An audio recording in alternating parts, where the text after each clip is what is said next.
Shalom, shalom semuanya ya, soteria, soteria. Selamat berjumpa kembali dengan saya, Bejana, dalam pelayanan Healing and Deliverance Ministry, pelayanan kesembuhan dan kelepasan. Masih terus saudara, sudah masuk tahun 2024. Puji Tuhan, terima kasih Bapak. Kaulah yang berikan kemurahan, kesempatan anugerah ini kepada hamba untuk melayani pelayanan ini Tuhan.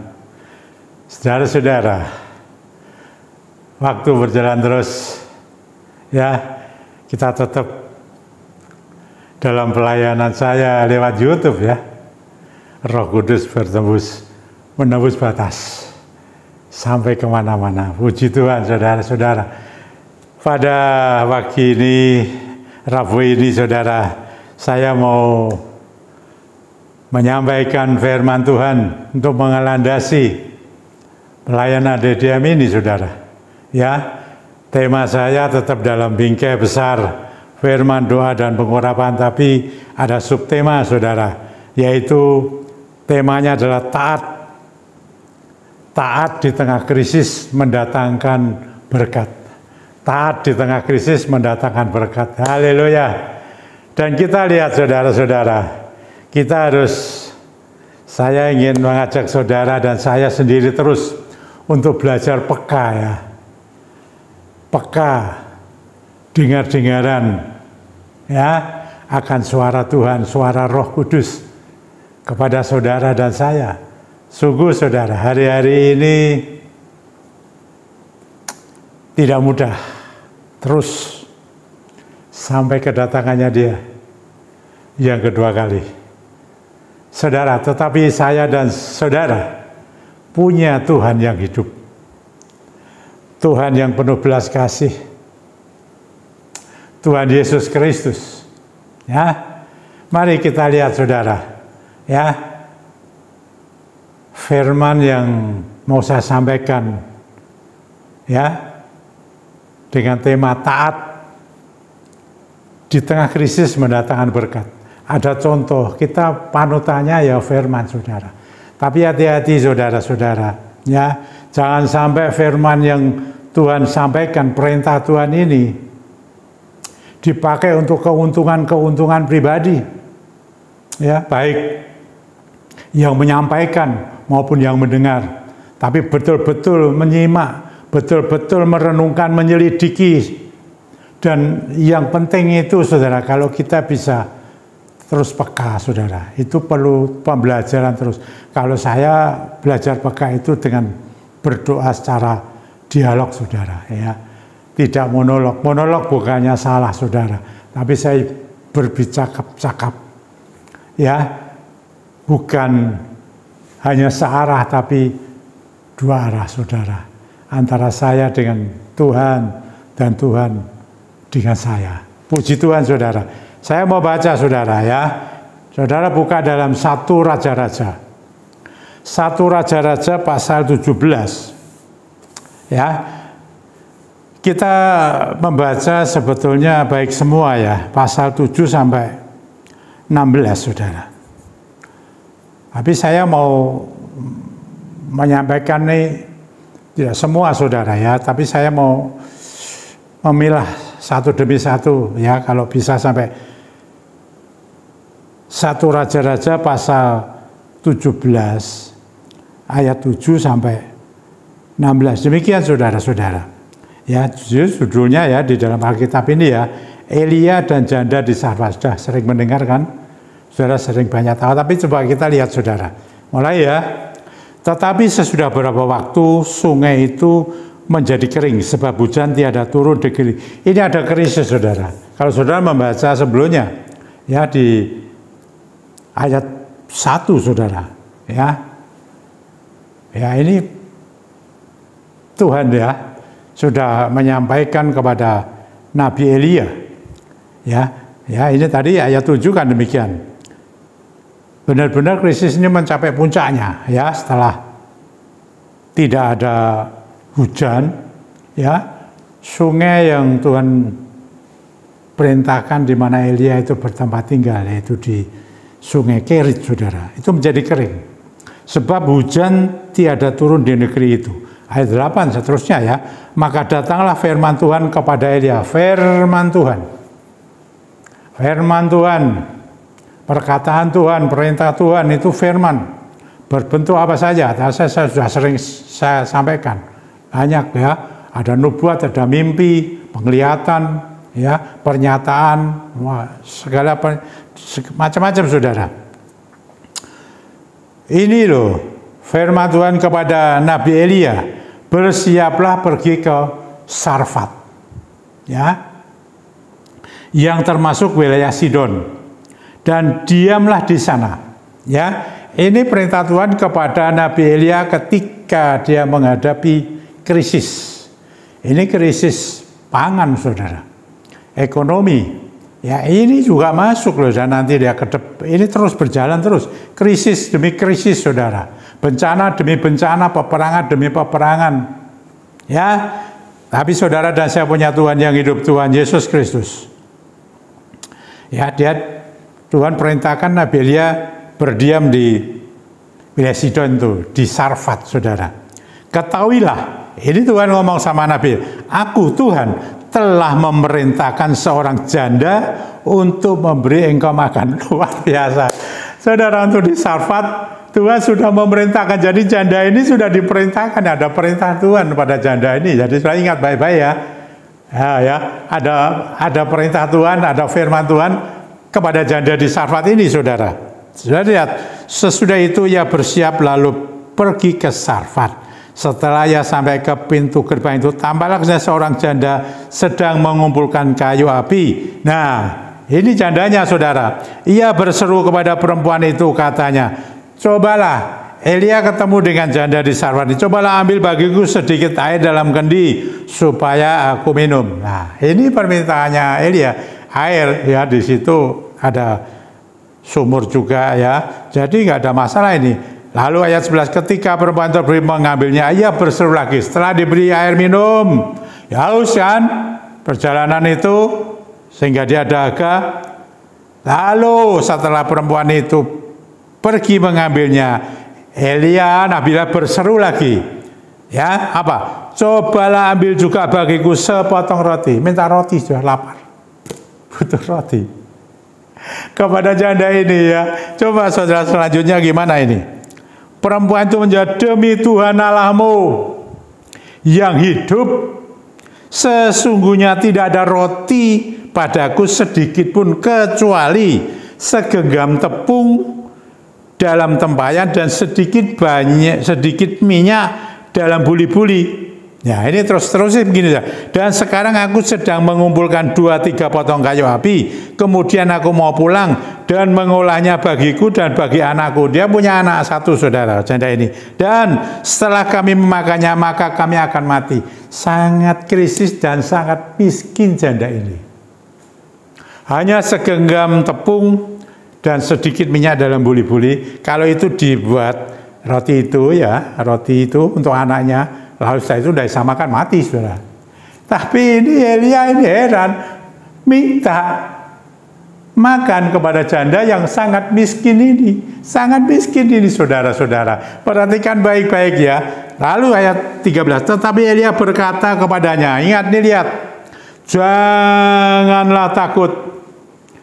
Ada dasarnya loh ini, saudara. Pulanglah. Buatlah seperti yang kau katakan, tetapi buatlah lebih dahulu bagiku sepotong roti bundar kecil daripadanya dan bawalah kepadaku, kemudian barulah kau buat bagimu dan bagi anakmu. Loh, egois enggak?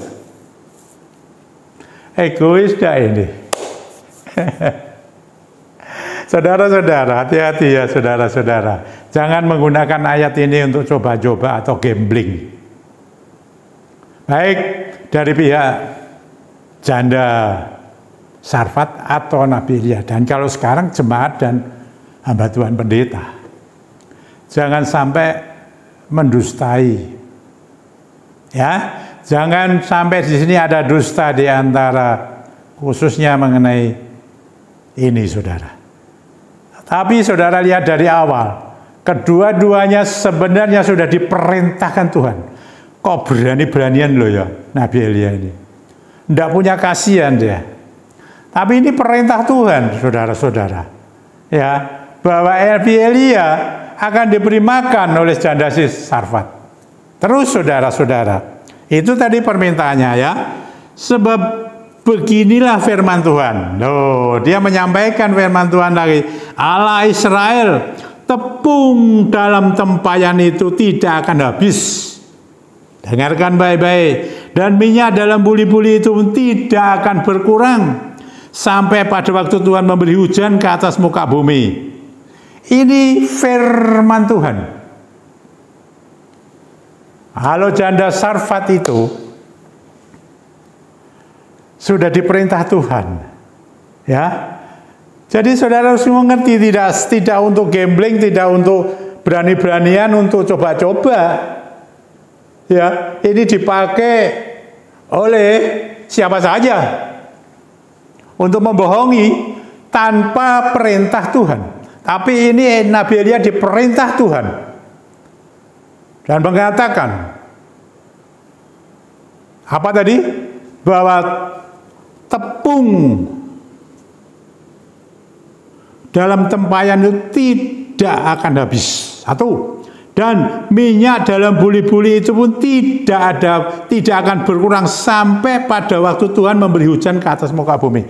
Luar biasa, dahsyat. Ini loh saudara-saudara, diuji benar-benar ketaatannya janda di Sarfat nih. Tapi Tuhan sudah memberi perintah loh. Kalau jadi perintah jangan main-main. Orang-orang yang tanda petik ekonominya berkurang sekali lalu mau melakukan seperti ini tanpa perintah Tuhan, habis. Tapi ini perintah Tuhan. Maka itu saya ngomong pada saudara, saya sampaikan, belajar peka, belajar dengar-dengaran. Lihat orang-orang yang taat. Meskipun di tengah krisis akan mendatangkan berkat kalau itu taat. Seperti zaman-zaman ini, kalau kita taat dan kita mendengar benar-benar, baik untuk janda Sarfat maupun untuk Nabi Elia, baik untuk jemaat-jemaat maupun untuk hamba-hamba Tuhan pendeta yang melayani. Ini saudara-saudara, jangan main-main dengan ayat ini. Ini semua karena perintah Tuhan, bukan gambling, bukan coba-coba, bukan ngawur-ngawuran, berani-beranian. Tidak bisa. Terusnya saudara-saudara, lalu apa yang dilakukan janda Sarfat? Tak ada. Lalu pergilah perempuan itu dan berbuat seperti yang dikatakan Elia. Dia taat, 100% taat, meskipun dia tadi awalnya mengatakan, kalau aku masak tepung dan dengan minyak ini, mati aku dengan anakku. Tapi dia ketika mendengar firman Tuhan, dan itu perintah Tuhan, dan dia juga sudah diperintah Tuhan, saudara. Ini hati-hati, saudara. Maka perempuan itu dan dia serta anak perempuan itu mendapat makanan beberapa waktu lamanya. Terjadi mujizat, terjadi berkat yang luar biasa. Kalau itu perintah Tuhan dilakukan, tidak ada yang namanya krisis. Dilakukan. Ini orang miskin, apalagi kalau orang yang punya uang, orang kaya. Hati-hati saudara, maaf saudara. Terus terang saja Roh Kudus bicara pada saya untuk disampaikan, jangan pelit. Jangan pelit. Dengar-dengaran akan firman-Nya. Tapi juga jangan sembarangan, sembrono. Kalau tidak bukan dari Tuhan, saudara, sesuka hatimu, hati-hati loh. Main gambling, main coba-coba, berani-beranian. Habis nanti kalau betul-betul peka. Dan bagaimana saya berkata, selain mendengar dari Tuhan, jadi ada firman-Nya ini. Ada gerakan roh di dalam hatimu. Roh Tuhan yang sudah menyatu dengan roh kita bekerja luar biasa. Dan terjadilah mujizat berkat Tuhan yang luar biasa tadi. Lalu ayat 16 begini saudara. Tepung dalam tempayan itu tidak habis loh, benar saudara. Dan minyak dalam buli-buli itu tidak berkurang seperti firman Tuhan yang diucapkannya dengan perantaran Elia. Oh haleluya, hamba Tuhan yang diurapi. penuh dengan Roh Kudus siapa saja. Bukan soal kita, wah saudara, menyampaikan dengan menggebu-gebu, ya nggak apa-apa, silakan dengan keras, dengan lantang. Tapi ini ada syaratnya. Ada proses seperti ini, saudara. Baik Nabi Elia sendiri maupun jemaat maupun janda di Sarfat itu. Tadi sudah lihat, saudara. Ini yang pertama, saudara-saudara. Janda ini taat. Demikian juga Nabi Elia itu taat. Ya, hati-hati saudara. Tadi saya sampaikan, kalau betul-betul itu dari Tuhan, ada saudara mendengar suara Roh Kudus. Ada saudara mendengar, membaca firman Allah dan ada gerakan roh di dalammu, dan saudara melakukan itu, akan terjadilah di tengah krisis ini yang namanya berkat dari Tuhan. Mujizat, keajaiban, supranatural, HDM supranatural. Berhembuslah Roh Kudus, mengalir, menjamah. Jemaat siapa saja yang sekarang mendengar, di mana saja engkau berada, Rohmu bekerja, Roh Tuhan, Roh Kudus ada dalammu. Engkau tidak akan mengenal yang namanya krisis lagi. Haleluya. Kalau engkau taat dan mendengarkan firman-Nya, suara Tuhan, benar-benar perintah Tuhan. Belajar taat ya. Lalu saudara, saya yang kedua mau pakai perjanjian baru, saudara. Ya, bagaimana orang yang taat di tengah krisis mendatangkan berkat. Kita lihat di perjanjian baru, saudara. Kita lihat di Injil Yohanes pasal 21, saudara-saudara. Ya, Injil Yohanes pasal 21. Ya, sebaiknya ya kita baca ini ya. Saya bisa baca semua, tapi saya baca ayat 1 sampai 7. Ya. Ya, ini setelah Yesus bangkit. Ya, dan di sana di temanya di Alkitab ini adalah Yesus menampakkan diri kepada murid-muridnya di pantai Danau Tiberias. Saudara lihat ceritanya ini begini, saudara. Ya, saya baca ya. Kemudian Yesus menampakkan diri lagi kepada murid-muridnya di pantai Danau Tiberias, dan ia menampakkan diri sebagai berikut. Di pantai itu berkumpul Simon Petrus, Thomas yang disebut Didimus, Nathanael dari Kana yang di Galilea, anak-anak Zebedius, dan dua orang muridnya yang lain. Kata Simon Petrus kepada mereka, ini saudara perhatikan baik-baik. Mereka dulu adalah penjala ikan, tapi oleh Tuhan undang jadikan murid menjadi penjala manusia, kan begitu. Kata Simon Petrus kepada mereka, aku pergi menangkap ikan. Loh, saudara. Kenapa, saudara? Kata mereka kepadanya, kami pergi juga dengan engkau. Mereka berangkat lalu naik ke perahu, tapi malam itu mereka tidak menangkap apa-apa. Ini saudara lihat. Mereka sudah Tuhan memberikan supaya mereka menjadi penjala manusia. Sudah meninggalkan pekerjaannya. Jadi ini begini, saudara ya. Kalau kita menjadi hamba Tuhan, sekarang ini kan banyak pendeta-pendeta juga yang pendeta tapi ada bisnis ya, itu haknya masing-masing. Tapi di dalam gereja saya, pengertian saya ini di gereja saya juga jadi hamba Tuhan full time, ya. Jadi rohaniawan full time, tak jadi pendeta, ya. Jangan jadi evangelis, pengajar, atau apa yang full time.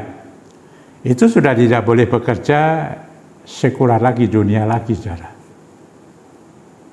Ya, ada yang memelesetkan pendeta PDT itu pengusaha dari Tuhan, saudara. Jadi pendeta ya jadi pengusaha, saudara. Ya silakan aja, saya tidak berani. Tapi ini kan seperti ini. Dia sudah diminta untuk menjadi penjala manusia, tapi ketika dia melihat Yesus, padahal mereka juga sudah melihat bahwa Yesus itu bangkit jadi, tapi karena seperti nggak ada pekerjaan ya mereka kembali lagi, saudara. Kayak gimana ya, kayak ada rasa kecewa atau bagaimana, saya tidak mengerti lah. Ini kembali aja, ini Simon Petrus ngatakan mau menangkap ikan lagi, menjala lagi. Lalu lain-lainnya tadi saya sampaikan juga mengikuti. Lalu mereka menangkap di Danau Tiberias itu kan ikannya banyak waktu itu, saudara ya. Mereka sudah biasa ahlinya. Nah itu kalau menangkap kan berangkatnya malam sampai pagi, saudara. Tapi di sana dikatakan semalam-malaman mereka tidak menangkap apa-apa. Saya mau sampai di sini, hati-hati, saudara. Jangan coba-coba orang-orang hamba-hamba Tuhan, pendeta yang sudah menjadi rohaniwan benar-benar sudah full time. Karena ada kekecewaan di sana, karena tidak dapat menghasilkan apa-apa, mereka kembali. Makanya saya beritahu, menjadi hamba Tuhan, pelayan Tuhan yang sebenarnya ini ada 3, saudara. Ada 3 hal yang mau sampaikan. 1, karena panggilan, saudara. Ya. Kedua, karena ada kerinduan. Ketiga apa? Karena pelarian. Silakan, saudara, dipikir sendiri. Hati-hati yang mau melayani, ya melayani apa saja. Sekarang saya bilang, sekarang kan banyak pelayan-pelayan Tuhan. 3 hal ini panggilan, kerinduan, atau pelarian. Saudara menilai sendiri, kita menilai sendiri. Dari ini akhirnya saudara-saudara, padahal ini panggilan loh, saudara ya. Akhirnya kembali ke pekerjaan yang semula. Tapi apa? Mereka keluar dari Tuhan tidak dapat apa-apa. Ini dapat terjadi, saudara. Oh, saya melayani, ada teman-teman saya yang seperti ini juga, saudara ya. Oh, hati-hati, saudara.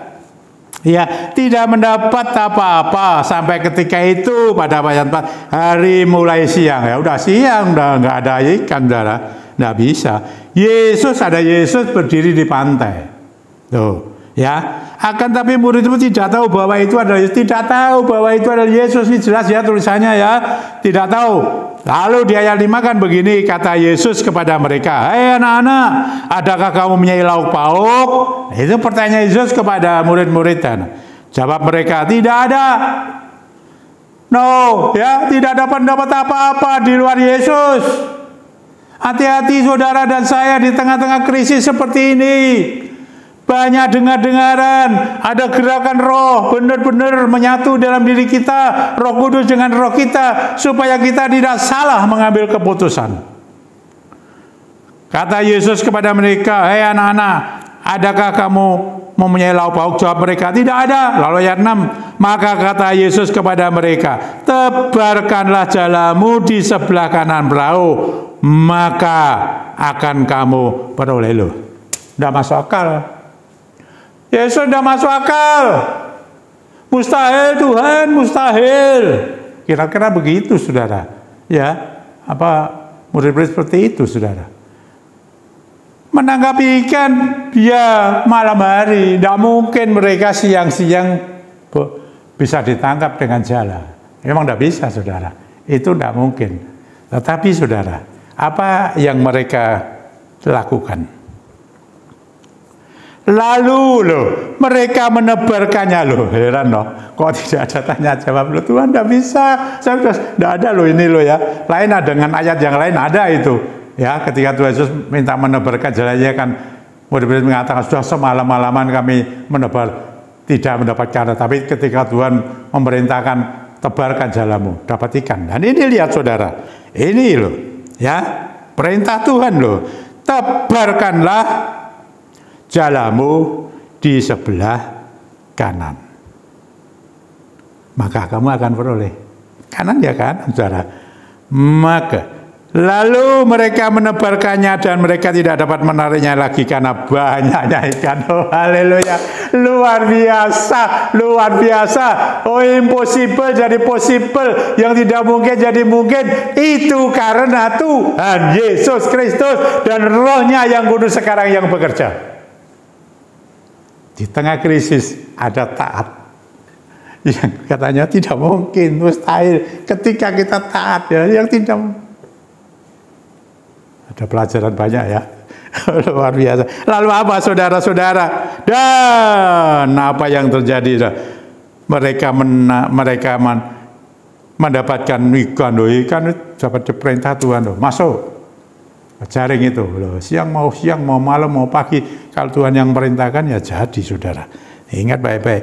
Maka ayat 7, murid yang dikasih Yesus berkata kepada itu Tuhan. Heran loh, saudara, dia katakan waktu itu dia tidak tahu bahwa itu Yesus, tapi kok yo taat, saya tidak ngerti. Ya itu ada suasana roh batinnya itu bagaimana, saudara? Ya, itu Tuhan. Sampai sini aja, saudara. Itu Tuhan, Tuhan yang membuat keajaiban itu, bukan keahlian daripada Petrus dan teman-temannya, tapi Tuhan Yesus Kristus. Dan sekarang rohnya sudah dicurahkan, Roh Kudus membuat dia dari sononya. Di tengah krisis, saudara-saudara, taat, ada berkat, ada keajaiban, ada mujizat supranatural. Ini, saudara, sekarang apa kebutuhan, saudara? Belajar dengar-dengaran, saya ajarkan peka lah, saudara. Dan ada hati nurani roh ini loh dalam kita ini loh, dihidupkan, saudara.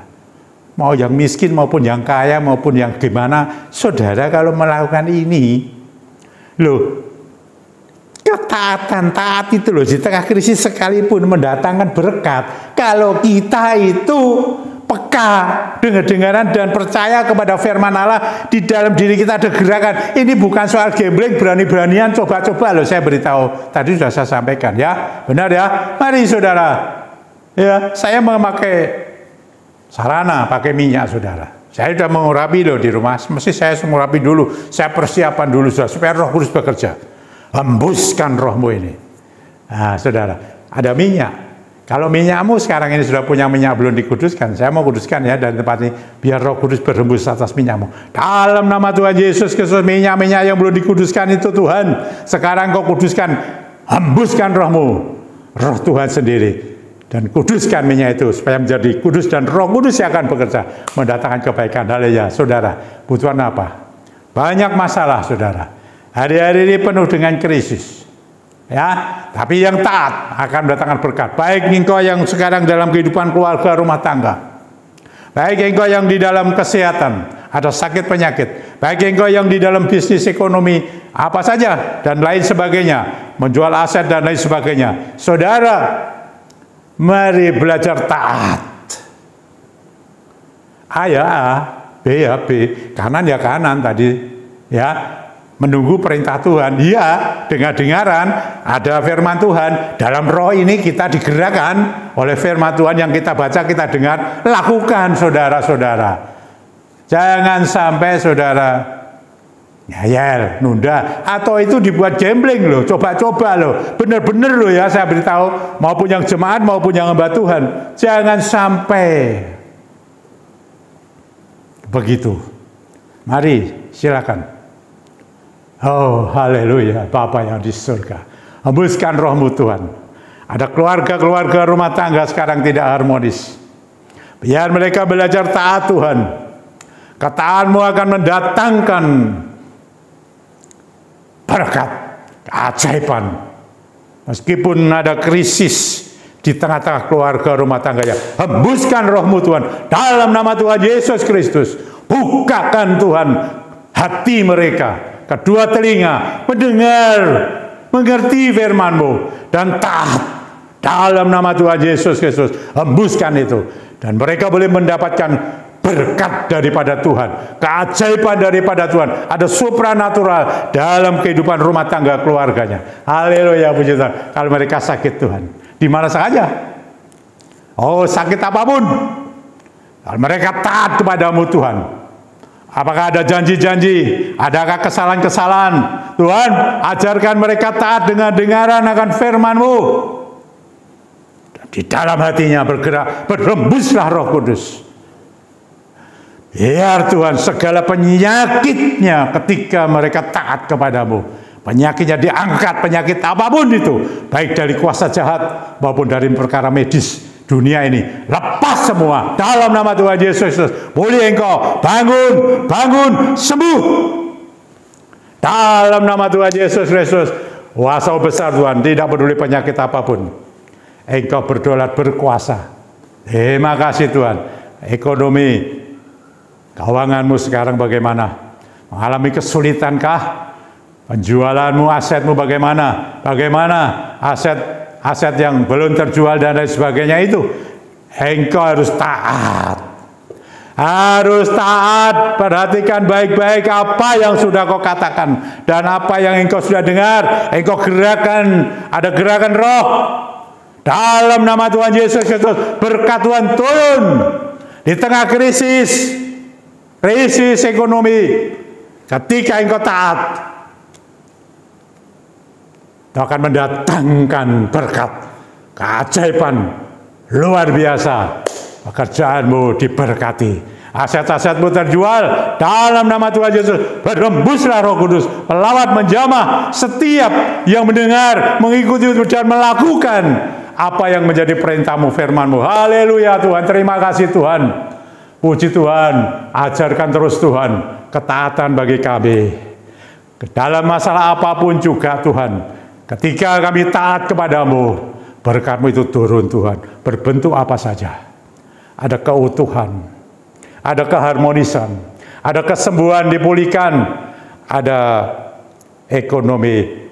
Oh, Engkaulah Tuhan yang saya katakan marketing ajaib luar biasa. Ora lawas syangkara lawas sikira maja Yehova jirih umaratu syukurya uramata sikine mata siara embusi Roh Kudus. Terima berkat Tuhan ini. Di tengah krisis, ada engkau taat, saya taat, ada berkat yang luar biasa. Apa yang tidak diduga diberi oleh sabdanya. Haleluya, puji Tuhan. Tuhan memberkati kita semua. Puji Tuhan. Haleluya. Dalam nama Tuhan Yesus Kristus, saya persembahkan segala permohonan dan doa kami ini Tuhan. Haleluya. Tuhan Roh Kudus yang bekerja kepada umat-Mu, kepada kami semua ini. Haleluya. Puji Tuhan. Soteria, soteria, amin. Sampai Rabu yang akan datang sudah. Haleluya. Puji Tuhan.